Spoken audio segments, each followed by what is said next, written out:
Good morning, praise the lord. ઈશ્વરનો આભાર માનતા આવો ફરીને એકવાર ઈશ્વરના વચન અને મનન દ્વારા આજના દિવસની પણ શરૂઆત કરીએ.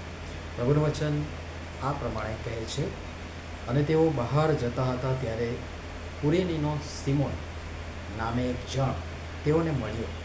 તેની પાસે તેઓએ તેમનો વધસ્તંભ પરાણે ઉચકાવી લીધો અને ગુલગોથા નામે એક જગા, જે ખોપરીની જગા કહેવાય છે, ત્યાં તેઓ પહોંચ્યા. માથે લખેલી સુવાર્તા 27મો અધ્યાય 32મી કલમ. આજનો વિચાર: ખ્રિસ્તમાં અતિ પ્રિયવાલા મિત્રો, પ્રભુ ઈસુ ખ્રિસ્તના પવિત્ર, પાવન અને જીવનદાયક નામમાં આપ સર્વને સવારની પ્રેમી સલામ. વધસ્તંભની અઘરી અને કપરી એ વાટની, એ માર્ગની, એ રસ્તાની હવે શરૂઆત થઈ ચૂકી છે. આગળના દિવસોમાં આપણે જોયું જ છે કે ઈસુ કેવી રીતે કેવી ભયંકર પરિસ્થિતિઓમાંથી પસાર થયા, અને તેથી તે બધું ફરીથી પુનરાવર્તન કરતો નથી, પણ એ બધામાંથી પસાર થતાં ઈસુને ભયંકર ત્રાસ થઈ પડ્યો. તેમના શરીરનું અંગે અંગ એ ભંગિત થયું, ચીરાઈ ગયું. ભૂખ અને તરસ, વેદના બેસુમાર છે અને પારાવાર છે.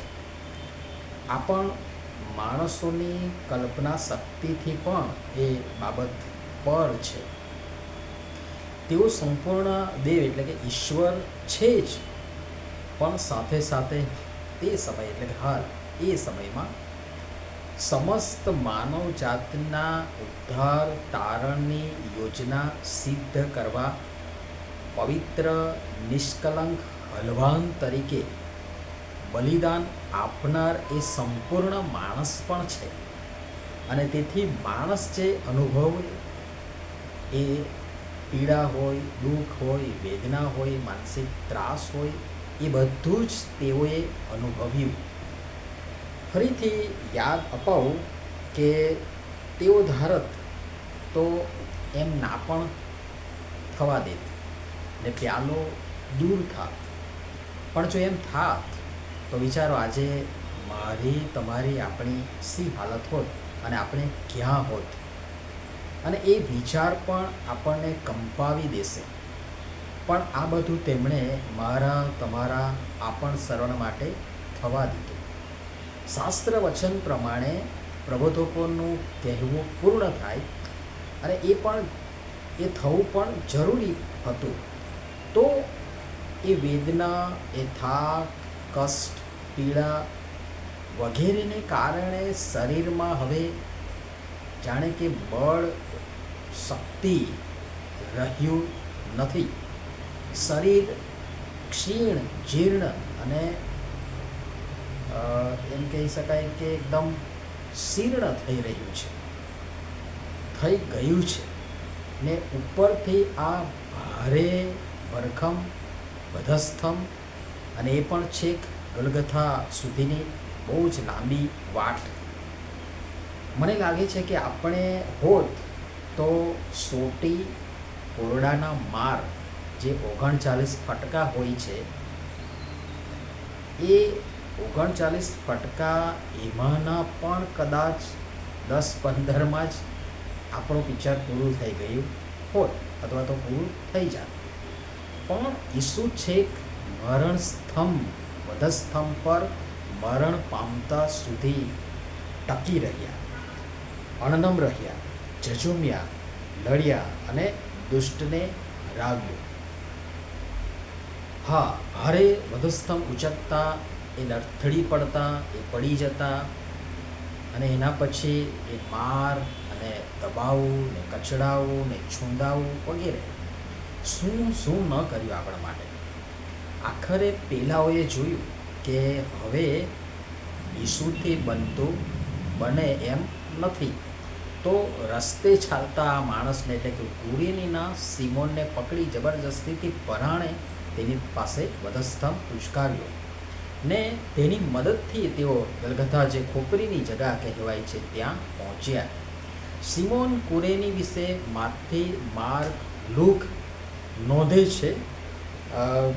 માર્ક 15:21 માર્ક નોંધે છે કે સિમોન કરીને કુરેનીનો એક માણસ જે એલેક્ઝાન્ડરનો તથા રૂફસનો બાપ હતો, તે સીમમાંથી આવતા ત્યાં થઈને જતો હતો.